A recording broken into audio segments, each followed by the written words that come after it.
guys, Derek here with Tap and Turn Gaming, and I'm here today with one of our deck techs for one of our guild battles. Today's guild is the Simic Guild, and they will be led by Momir Vig, Simic Visionary. Now what's cool about the Simic is if you like science and evolution, they're right up your alley. They're all about taking life and changing it and finding new species and creating new things, and the overall theme of the deck is sort of that. You're going to take your creatures and you're going to add 1/1 counters to them and make them bigger and give them different abilities and protect them and give them other abilities and just do all sorts of crazy zany combat tricks and just really come out of nowhere to win. So that's more or less what we got here.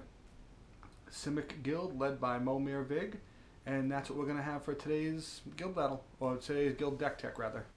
Alright guys, so here today I have the Simic Guild for our Battle of the Guilds decks.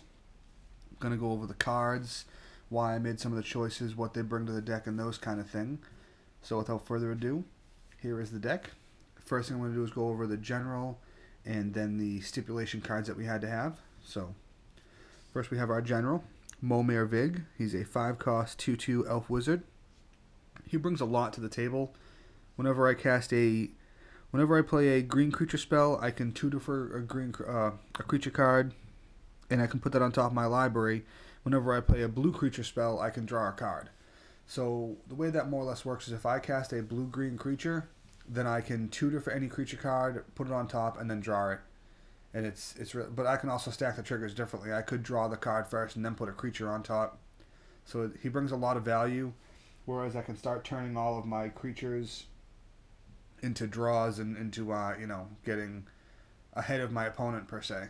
So here's the stipulation cards that we run. I had to run all the available legends from Simic. First of which is Vorel the Clade, 3-cost 1/4 human merfolk. He has a really nice ability. 2 mana, blue and a green, and I can tap him and then essentially double the amount of types of counters on a permanent. Well, not a permanent per se, a artifact, creature, or land. If it had 4 counters on it, it goes to 8. If it had 2 to 4, for each counter, it puts another one of those counters on. It does some pretty cool things with that. So I've used him to really make some of my guys pretty big pretty quickly. Then we have Experiment Kraj. He's one of the originals. He's a 6-cost 4/6 ooze mutant. And Experiment Kraj has all activated abilities of all other creatures with +1/+1 counters on them. What's important about this is that he gets the activated abilities of my opponent's creatures as well. And I can tap him to put a +1/+1 counter on target creature. It's really, really nice that I can be able to have any activated ability of any creature with a +1/+1 counter and put the +1/+1 counters on them. He does some crazy stuff. And lastly, we have the new leader, Prime Speaker Zegana. She's a 6-cost 1/1. When Prime Speaker Zegana enters the battlefield with +1/+1 counters on it, where X is the greatest power among creatures you control, and when Prime Speaker Zegana enters the battlefield, draw cards equal to her power. So if you had no creatures on the board, you play her, you draw 1 card.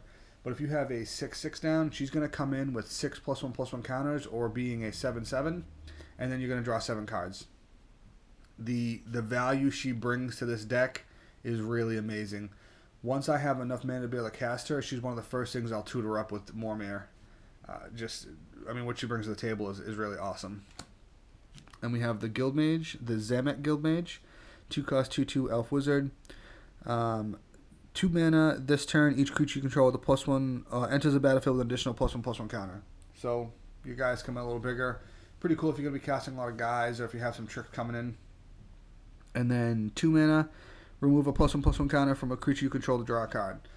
Being able to turn my +1/+1 counters into card draw is supreme. It really is. This is what helps me keep the deck ahead of my opponents for almost the entire game. Then we have the original Guildmage, 2-cost 2/2 elf wizard again. He has 1 green, move a +1/+1 counter from target creature to another target creature with the same controller, or 1 blue, attach target aura enchanting a permanent to another permanent with the same controller. What's really cool about this is you can actually use this to move enchantments or counters to creatures with, say, Shroud, because it doesn't target, you're just moving them. And that's pretty cool. Also, as a side note for me, I think that these two right here, these 2 Guild Mages, have some of the best art I've seen in Magic. I don't know what it is about them, Maybe just the nice light coming in from behind him, and then I don't know, the art of his eye ray here. I don't know, this art, it really just does it for me. I love these 2 cards arts. Then we have the 3 different stipulations of land cards, the Simic Growth Chamber, Simic Guildgate, and Breeding Pool. And then we have the Signet, the Key Rune. When activated, it becomes a 2/3 green and blue crab, and has hexproof, and the Clue Stone to be able to draw a card. So there's the stipulation cards. Get those out of the way so we can go on to the rest of the deck. I have the deck more or less broken up into different types of cards. It makes it easier for me to talk about it that way. So the first thing I will go over is my Planeswalkers. I only run 2. I run the original Garrick solely to be able to untap the lands. Really, that's really what I use them mostly for, is to untap lands. Occasionally to put the 3/3 green beast into play, but for the most part I just use them to untap lands. And then I run Kiora, the Crashing Wave. She's really nice. +1 until your next turn. Prevent all damage that will be dealt to and by target permanent and opponent controls. So basically you can just almost nullify their biggest attacking threat. You know, if someone has a really big mean, say Zergo Helm Smasher, that's going to smash you for 40 million damage, you can really just nullify it, and that's pretty good. And she has a -1, draw a card, and you may play an additional land this turn. It's almost like having an Explorer. It's pretty cool. But it's really her last one that I like the most. She has a -5. You get an emblem with, at the beginning of your end step, put a 9/9 blue Kraken creature onto the battlefield. There's been times where I've had 4 of her emblems out, and at the end of my turn I'm getting 4 9/9 Krakens. It's really, really hard to combat that. And that's my Planeswalkers. I have her mostly in just for the ability to get the Krakens and him to untap lands. They work really well. They do their job. Now I'm going to go over my artifacts. First one, I run a Stronic Resonator. I run a ton of triggered abilities. So, you know, Evolve is a trigger. Any of my comes into play triggers. Being able to copy them all is really nice. You know, I can copy Molmare Vig's ability with this. I can copy my Planeswalker's abilities with this. You know, so when I ultimate, actually those are activated. Sorry, but Molmare Vig is a triggered. A few of my other triggered abilities, I'll just mention them as I go. But being able to copy abilities, always nice. Nim Death Mantle. I have this in here for the res, 2 cost to play, 4 to equip.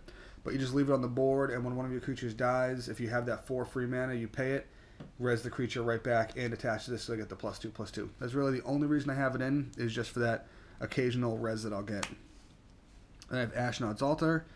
3 mana, being able to sacrifice a creature for 2 mana, I'll take it. You know, when I start producing random tokens, and I need that extra mana to push me over the edge to activate an ability or something, I'll take it every time. Mimic Vat. Being able to get tokens of a creature that died is also really, really nice. I mean, this card is pretty well known for what it does. I don't really need to talk about it very much. Birthing Pod, it's really nice to chain up when you have your 2-drop that already did its thing. You can convert them into a 3, then into a 4. It's really nice, and I have a pretty nice chain of creatures that I can chain up to, so it's really good for me.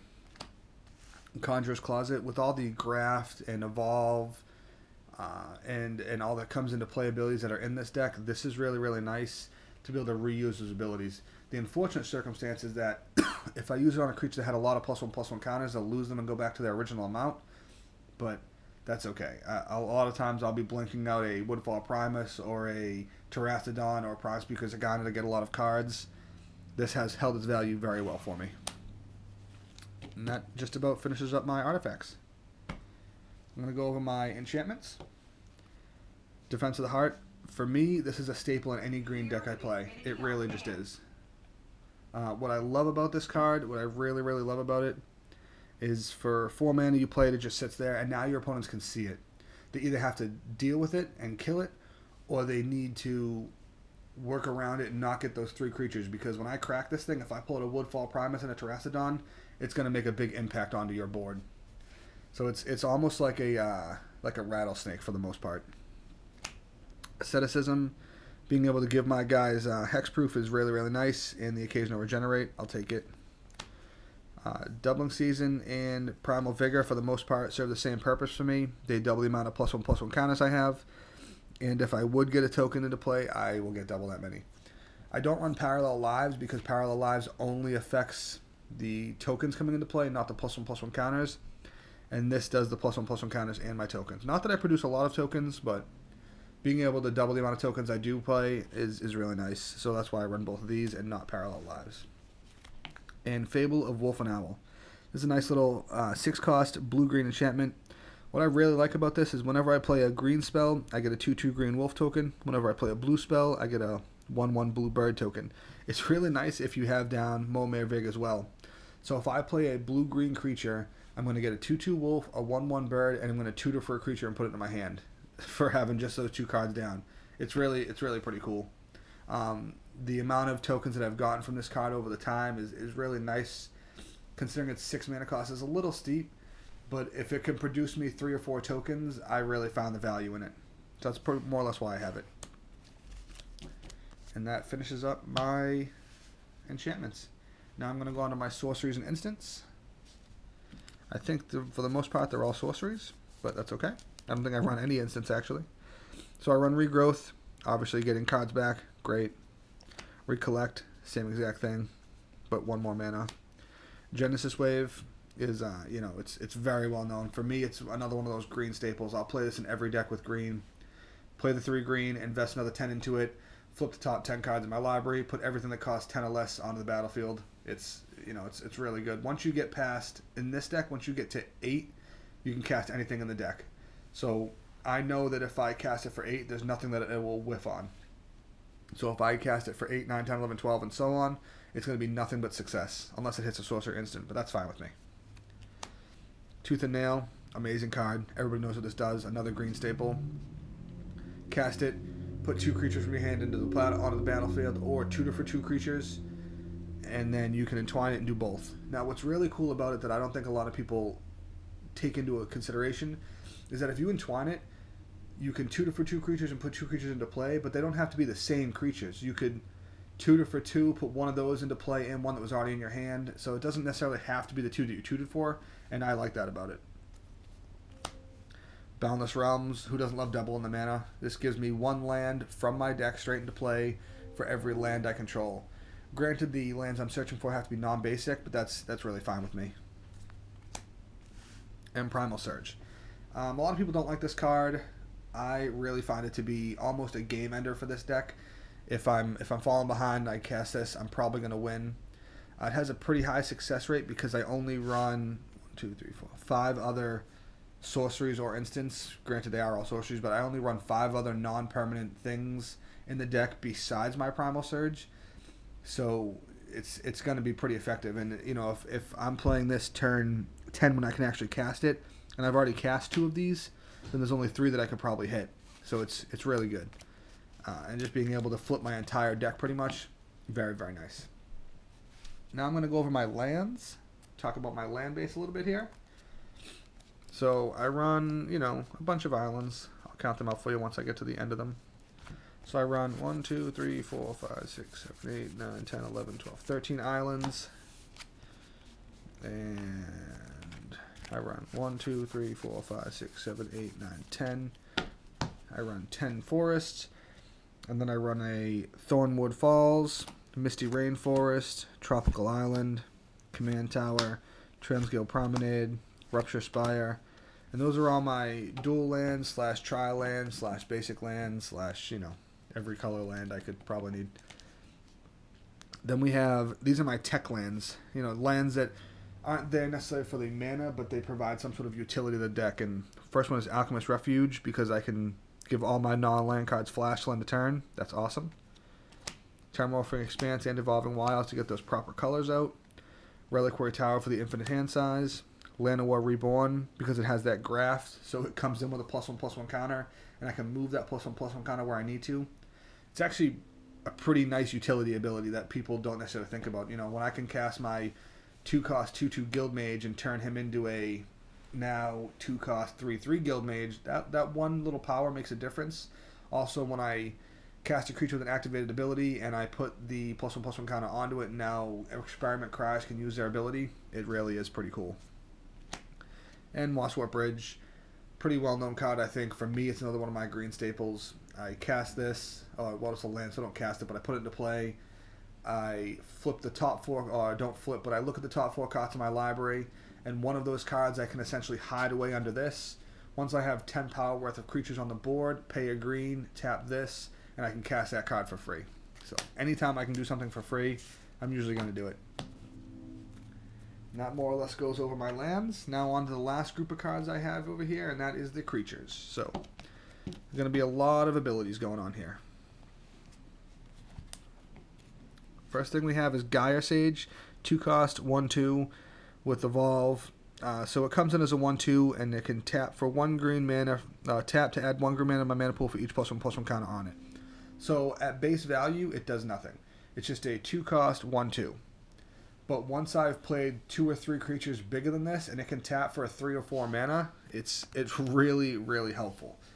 And then, you know, once it has, say, 2 counters on it, and I use Vorel to double it, and it can tap for 4 mana and then 8, it really has helped me cast super huge Genesis waves, get to my Primal Surges faster, cast all my bigger guys faster. I don't look at this as a downfall. I just look at it as an upcoming opportunity. That's why I love Gyre Sage. Then we have Renegade Krasis, 3-cost, 3/2 with Evolve. Whenever Renegade Krasis evolves, put a +1/+1 counter on each other creature you control with a +1/+1 counter on it. That's a really, really cool ability, because every one of my creatures that has Graft will get a counter. Every one of my creatures with Evolve that has evolved at least once will get a counter, just for, you know, putting a +1/+1 counter on him. And that is really, really nice. Eternal Witness, everybody knows what she does, get something back from the graveyard. Fierce Empath, use him to search for any creature that costs 6 or more. So to put it into reference, let's see here. I can search for this many of my creatures. So that's at least 10. So he can go in, once I cast him, he can search for just about 10% of my deck. And that makes it a worthwhile tutor for me. Then we have Reclamation Sage, fairly new card, 3-cost, 2/1 elf. When it comes into play, destroy target artifact or enchantment. Then we have Vigean Graftmage, 3-cost, 0/0 with Graft 2, so he's essentially a 3-cost, 2/2. And I can pay 2, untap target creature with a +1/+1 counter on it. Again, that's a really, really nice ability. Being able to do that is super helpful. Then we have Simic Manipulator, 3-cost, 0/1 with Evolve. And I can remove 1 or more +1/+1 counters from Simic Manipulator to gain control of target creature with power less than or equal to the number of +1/+1 counters removed this way. So it's hard for him to steal huge creatures unless I have something down like a Vorel that I've doubled his counters and a doubling season where he got really, really big. I will usually use him to steal people's utility creatures. They're 1/1s, they're 2/2s that give them abilities. That's what I'm stealing, and just taking away the utility. Because a lot of times, the big creatures may be scary, the little creatures are the ones providing you abilities, and those are the ones I'm stealing with this. Then we have Simic Fluxmage. He's a 3-cost, 1/2 with Evolve. Pay 2, tap it, and move a +1/+1 counter from Simic Fluxmage onto target creature. Again, being able to move counters around like a combat trick, just throw in that extra toughness is really, really helpful. Then we have Gilder Bairn. 3-cost, 1/3 oof. Best creature type ever, an oof. Or an ouf, or oopie, whatever you want to say, but I call it an oof. He has 3 mana to an untap. For each counter on target permanent, put another of those counters on that permanent. So he just lets me double counters. That's essentially what he does. He will double Planeswalker's loyalty. He'll double +1/+1 counters, charge counters, any type of counter on a permanent, he'll double it. You just have to find a way to tap him. Now, sometimes it will be through attacking, which is scary because I don't want to lose him. Sometimes it will be if I put on like a, you know, just some other way to tap him down, if I can find one. But yeah, that's he really provides so much. I've attacked with him just so and let him die, just to be able to use his untap ability to double my Kiora counters to be able to ultimate her, because I will sacrifice him to get a 9/9 every turn. Then we have Plaxcaster Frogling, 3-cost, 0/0, Graft 3, so essentially 3-cost, 3/3. I can pay 3, target creature with a +1/+1 counter on it, can't be the target of spells or abilities this turn. Really, really nice to just be able to counter any kind of kill spell or targeted spell of really any kind. So that's super value out of this guy. Cytoplast Root-Kin, 4 cost 0/0 Graft 4, so he's 4 cost 4/4. Whenever Cytoplast Root-Kin comes into play, put a +1/+1 counter on each other creature you control with a +1/+1 counter on it. Again, he's sort of similar to my Renegade Krasis, where he's going to put extra counters on things. But then he also has pay 2, move a +1/+1 counter from target creature you control onto him. So when he comes in, he distributes a bunch of free 1/1 counters, and then he can start sucking them up to get bigger. And I've used him as a beater to deal quite a few damage, because you can attack with him, and maybe he's only 4/4, so they're not really that worried about it. And then you pay 8 to make him an 8/8, because you've just sapped out 4 counters from other things. And just that nice combat trick you can pull is really, really good. Sakashima the Impostor, or Sakashima the Impostor rather. She's a clone, that's what she does, and I can bounce her to my hand. Cytoplast Manipulator, 4 cost 0/0, but Graft 2, so 2/2. Pay 1 blue, tap her, gain control of target creature with a +1/+1 counter on it for as long as you can control her.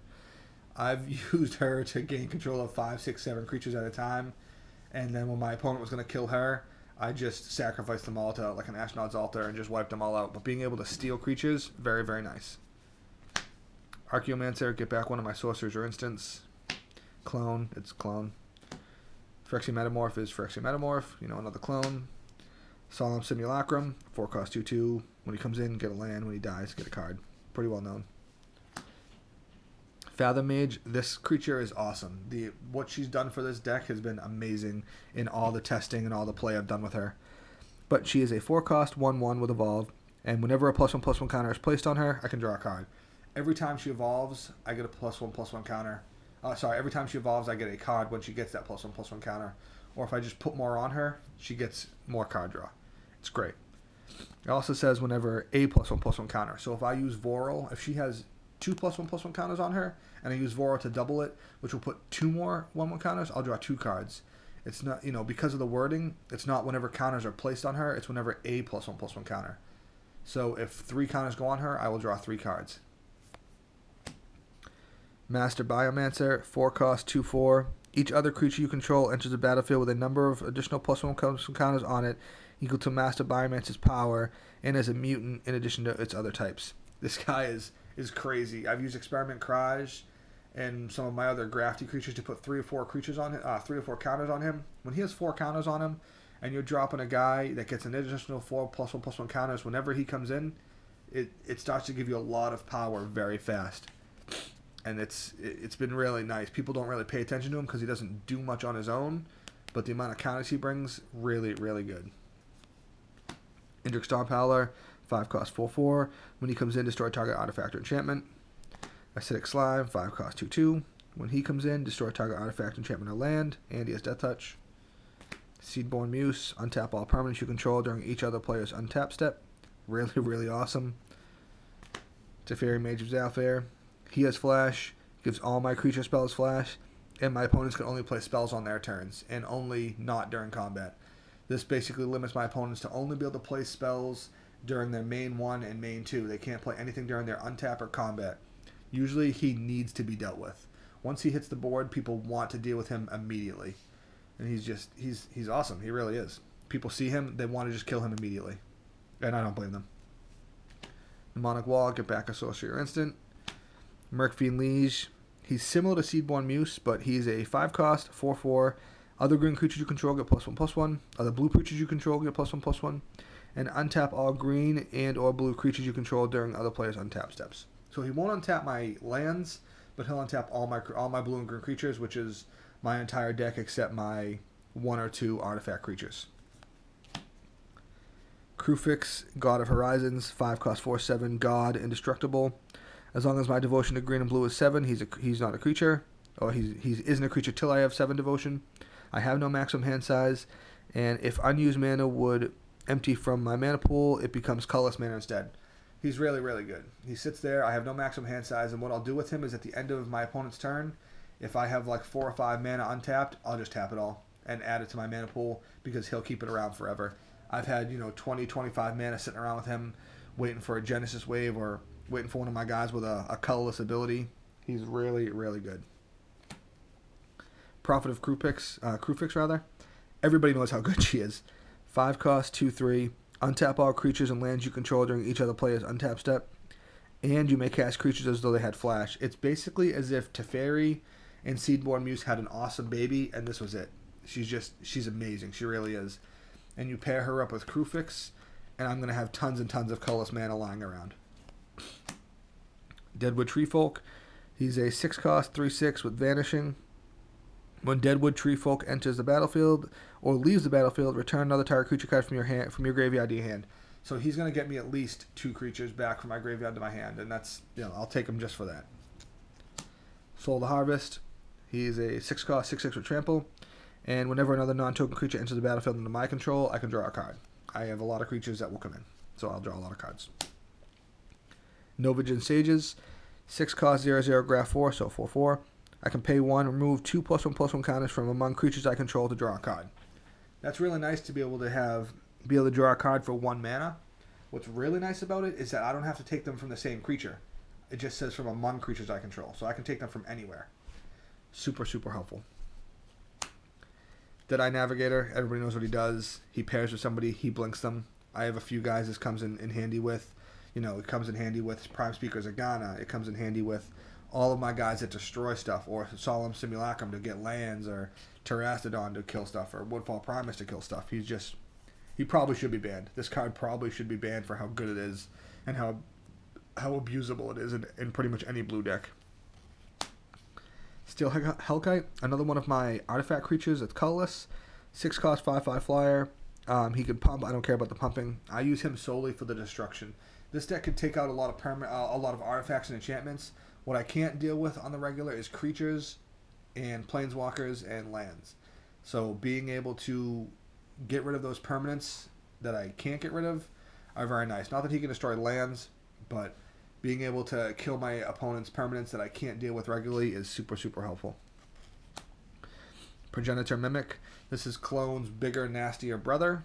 6-cost, 0/0. Has a lot of text, but how this boils down is when it comes into play, it copies a permanent. And at the beginning of my upkeep, I get a token that's another copy of that permanent. Super, super awesome. And he'll keep making token copies. The tokens can't create copies, but he'll keep on making copies. It's almost as if Clone and Followed Footsteps had a baby. That's what this would be. If they mated and had a cool baby, that would be this. And my last 3 cards in the deck are all my forms of removal. Phyrexian Jester. He's a 7-cost, 3/3. When he comes into play, I can exile a creature. Now, he gets a whole pump from it. He gets +X for their power, +Y for their toughness. So he pretty much adds their exact power and toughness to himself. But what's really important is that he exiles it. And I will pair him up with Deadeye Navigator and just start rapid-fire exiling creatures. You have something like an Avacyn that's indestructible. It's not unexilable. So he is awesome. And then Woodfall Primus and Terrastodon. Both destruction cards. What makes Woodfall Primus really, really, really important is that he's an 8-cost, 6/6 with Trample. When he comes onto the battlefield, I can destroy a non-creature permanent, and he has Persist. So when he dies, he's going to come back, but with a -1/-1 counter. But when he comes back, I can trigger any one of my Graft creatures and put a +1/+1 counter on him, and the +1/+1 counter and the -1/-1 counter will cancel each other out for him to persist again. And it's really, really a lot of utility I can use with that to destroy a lot of things. And then finally we have Terrastodon. He's an 8-cost, 9/9. When he comes into play, I can destroy up to 3 target non-creature permanents. And for everyone I destroy, they get a 3/3 elephant. I can destroy 1 or 2 or 3, or I can destroy them from different opponents. I can blink him in and out with my with my Deadeye Navigator. And yeah. That's more or less the entire deck. It's got a lot of synergy with the +1/+1 counters. It's got a lot of tricks it can do, a lot of combat tricks with moving around +1/+1 counters, but that more or less wraps up the Simic deck, led by Momir Vig, for our guild battles for supremacy. So thanks a lot. Like, comment, and subscribe, and I will catch you.